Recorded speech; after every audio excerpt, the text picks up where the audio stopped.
11월 2일 법률방송 로투데이 시작하겠습니다.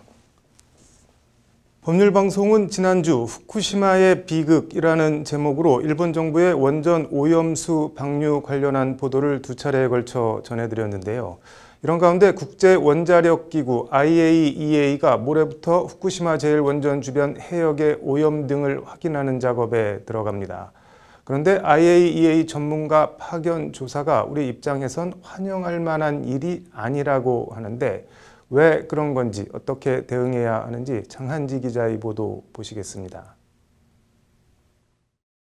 모레부터 실시되는 IAEA의 후쿠시마 제1원전 주변 해역 오염 조사를 위한 전문가 파견은 일본 정부의 요청으로 이뤄집니다. IAEA는 앞서 지난 2월 일본의 원전 오염수 방류에 대해 국제 관행에 부합한다고 평가하며 주변국의 우려에도 일본의 손을 들어준 바 있습니다. 사실상 일본 편에 서 있는 IAEA가 이번 현지 조사를 통해 오염수 방류에 정당성을 부여하는 것 아니냐는 우려가 나오는 이유입니다.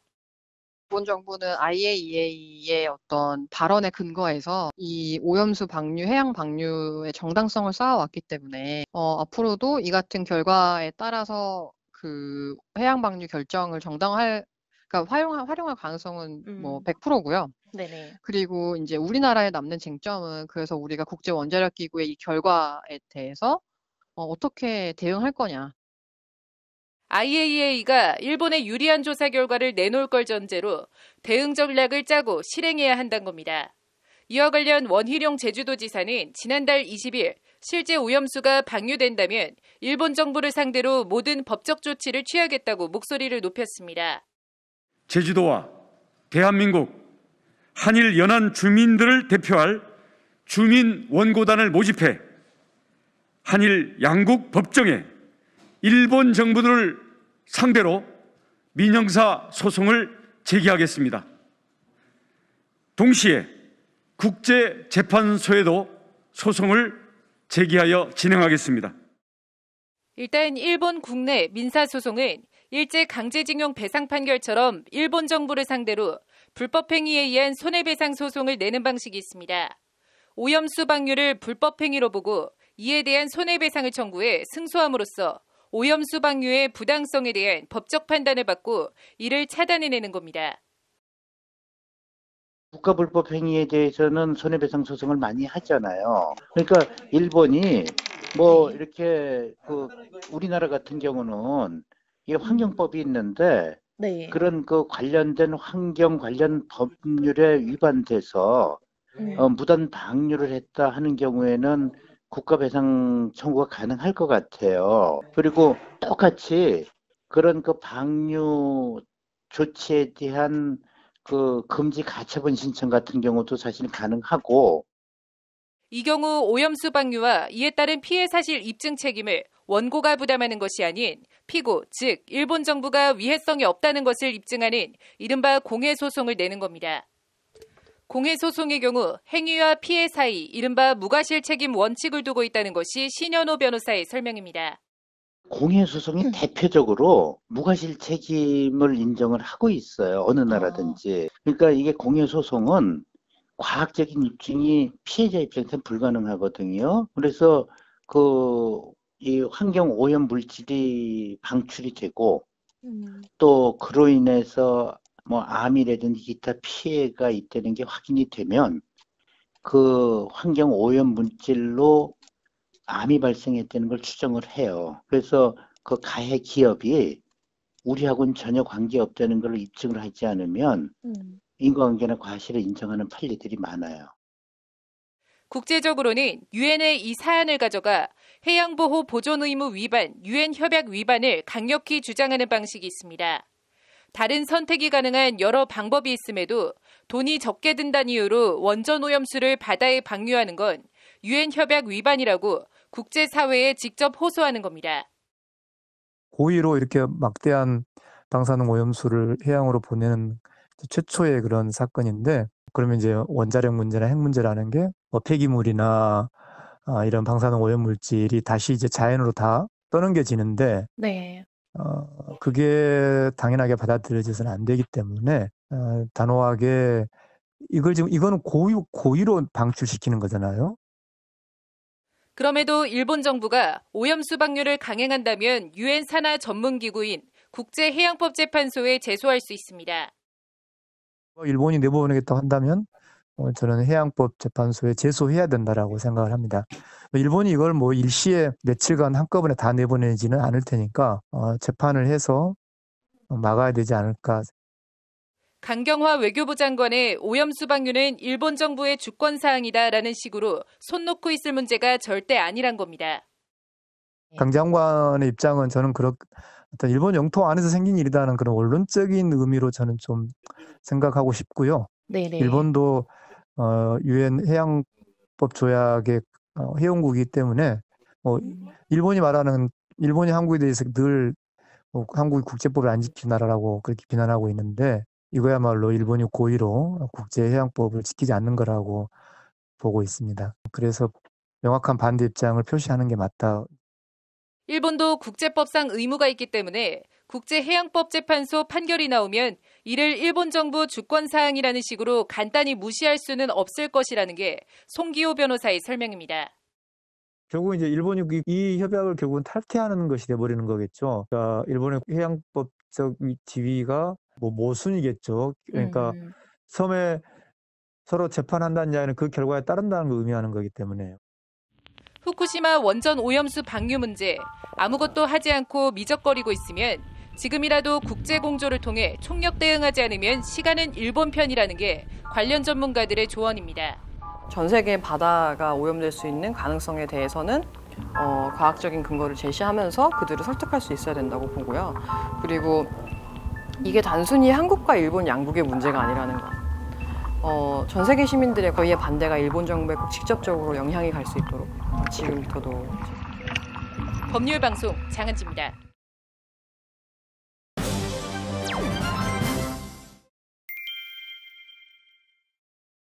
네, 초등학생 납치 성폭행범 조두순의 출소를 앞두고 정부가 관련 대책을 내놨습니다. 남승환 변호사의 시사법률입니다. 남 변호사님, 일각에서는 화학적 거세 얘기도 나오던데 이게 가능한 건가요? 이 화학적 거세는 네. 성폭력 범죄자의 성충동 약물 치료에 관한 법률인데요. 이게 네. 2010년 6월에 통과됐습니다. 네. 시행은 이듬해인 2011년 7월경부터 시행됐는데요. 네.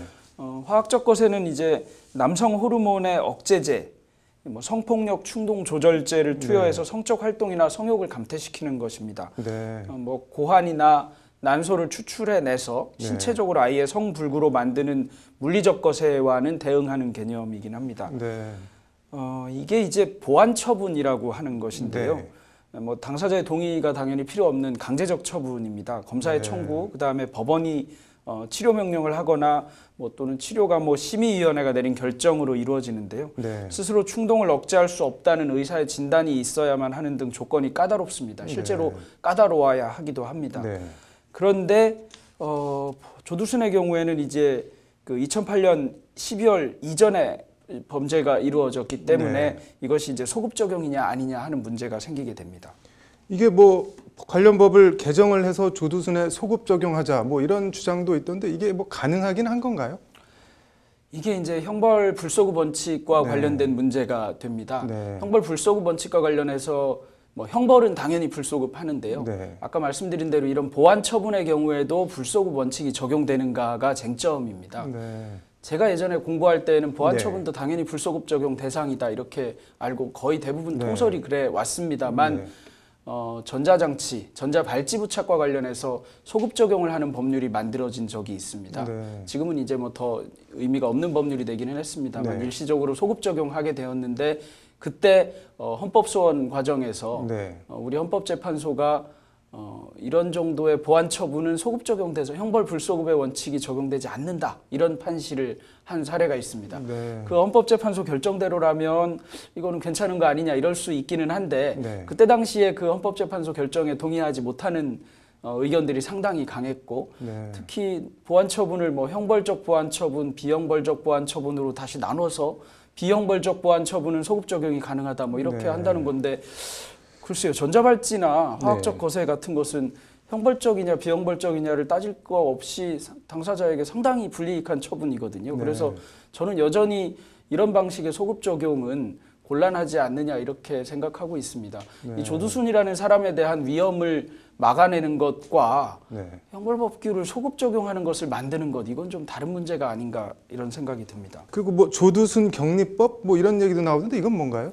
이게 이제 보호수용법이라고 하는 법안입니다. 국민의힘의 양금희 의원이 대표 발의해서 국민의힘 의원들 거의 대부분이 참가했고요. 같은 당의 김병욱 의원도 같은 취지의 보호수용법을 발의한 것이 있습니다. 법원은 보호수용 청구가 이유 있다 이렇게 인정되면 1년 이상 10년 이하의 범위에서 보호수용 기간의 상한을 정해서 보호수용을 선고하도록 하고 있습니다. 조두순 같은 경우에는 이제 10년까지 사실상 더 감금할 수 있는 그런 내용이 되는 것입니다. 이게 뭐 예전에 전두환 때 만들어진 보호감호법이랑 뭐 물론 당시 상황이나 법안 취지는 다르지만 외피는 좀 비슷해 보이는데 어떤가요? 많이 비슷한 것 같습니다. 그런데 한 사람을 막기 위해서 이렇게 예전에 상당히 악용되어 왔던 법이 다시 입법화되는 것이 바람직한 일은 아니고 다른 방식으로 통제해야 할 일 같습니다. 악법이 한번 만들어지면 없어지는 데만 얼마나 오랜 시간이 걸렸는지를 우리가 사회보호법 폐지 과정에서 충분히 지켜봤습니다. 이게 뭐 조두순 출소 앞두고 여러 대책들이랑 뭐 이런저런 논란들이 많은데 전체적으로는 어떻게 보시나요? 네, 정말 대단한 사람이 출소하고 있는 것입니다. 뭐 전담반 만드는 것도 그렇고 이례적으로 보기 어려운 조치들이 많이 생기고 또 형벌 불소급 원칙과 같이 형벌 관련된 법률가들이 쉽게 취급하기 어려운 주제들도 아주 다시 쉽게 재론되고 있고, 이런 것을 보면 이 사람이 얼마나 큰 잘못을 저질렀고 그리고 얼마나 사회를 보호해야 될 필요성이 있는가 하는 것은 누구나도 알 수 있을 것 같습니다. 그러나 그럼에도 불구하고 한 사건을 막기 위해서 불소급의 원칙이라든가 또는 개인의 자유를 침해하는 법률이 쉽게 입법되는 것, 이런 것만큼도 역시 주의해야 할 일이 아닌가 생각합니다. 조두순 뭐 개인도 개인이지만 법제도 전반적으로 좀 돌아보는 계기가 됐으면 좋겠네요. 오늘 잘 들었습니다. 다음 소식입니다.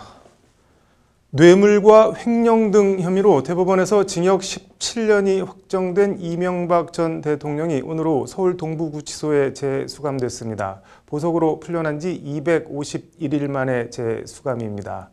자원자예, 스스로 원망하고 스스로 고친다. 오늘 뉴스 사자성어는 자원자예 얘기해보겠습니다.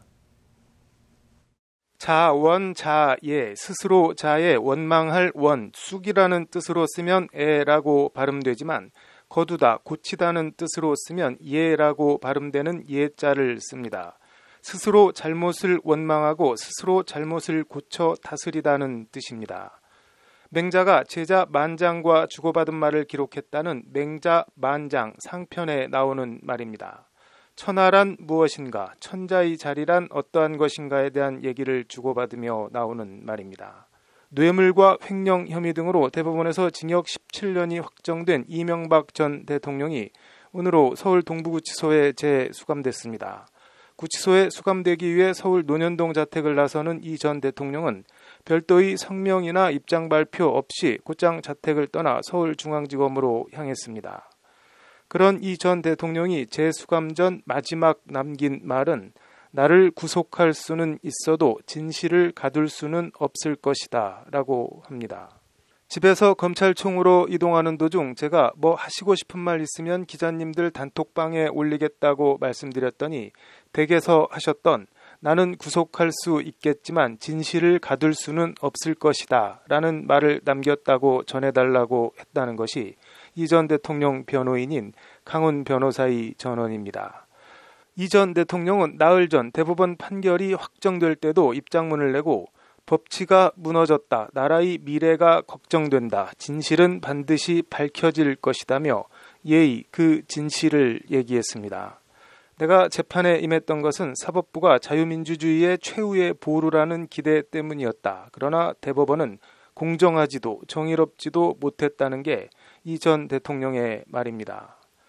시계를 13년 전인 2007년 8월로 돌려보면 당시 한나라당 대선 후보 경선 당시 이명박 후보는 제기되는 모든 의혹에 대해 새빨간 거짓말이다며 제가 지나온 삶에 누가 돌을 던질 수 있겠나, 자기 자신을 돌아봐야 한다고 일체의 의혹을 부인한 바 있습니다. 13년이 지났지만 다 쓰는 MB 것이라는 대법원 확정 판결에도 불구하고 이 전 대통령은 여전히 진실은 다르다고 굳건히 믿고 있는 것 같습니다. 사정이 이러니 자원자예 과오를 저지른 것을 스스로 원망하고 스스로 뉘우치는 것을 기대하기는 난망해 보입니다. 징역 17년을 확정받은 올해 79세인 이 전 대통령은 대통령 사면을 받지 못하면 재판 과정 중 구치소에서 보낸 1년을 뺀 16년을 구치소나 교도소에서 보내야 합니다. 사면받지 못하면 95세가 될 때까지 수용 생활을 해야 한다는 얘기인데 측근들이 잘 다녀오시라고 하자 이 전 대통령은 너무 걱정하지 마라. 수용 생활 잘 하고 오겠다. 믿음으로 이겨내겠다고 말했다고 강훈 변호사는 전했습니다. 뉴스 사자성어였습니다. 네, 이어서 법조계 소식 전해드리겠습니다. 개그우먼 박지선 씨가 서울 마포구 자택에서 어머니와 함께 숨진 채 발견됐습니다. 경찰은 박 씨의 아버지로부터 아내와 딸이 연락이 되지 않는다는 신고를 받고 출동해 두 사람의 사망을 확인했습니다. 현장에서 유서는 발견되지 않았고 경찰은 사망 경위 등을 파악하고 있습니다. 화성 연쇄 살인 사건의 진범 56살 이춘재 씨가 8차 사건 재심 9차 공판에 피고인이 아닌 증인으로 출석해 1980년대 화성과 청주에서 벌어진 14건의 연쇄살인에 대해 모두 내가 했다고 증언했습니다. 이춘재는 모든 것이 다 스치듯이 지나갔다며 이같이 말했습니다. 검찰이 성범죄자 등의 개인 신상 정보를 인터넷에 공개한 디지털 교도소 1기 운영자 33살 A씨를 구속 기소했습니다. A씨는 디지털 교도소를 운영하며 성범죄와 살인, 아동학대 사건 피해자의 신상정보 등을 인터넷에 무단으로 올린 혐의입니다. 길거리에서 처음 본 여성들에게 침을 뱉은 30대 남성에 대해 징역 1년에 집행유예 3년이 선고됐습니다. 이 남성은 재판에서 재미있어 장난으로 했다고 진술했는데 1심 재판부는 젊은 여성들을 상대로 악질적이고 모욕적인 행동을 반복했다며 징역형을 선고했습니다. 11월 2일 법률방송 로투데이 마치겠습니다. 시청해주셔서 감사합니다.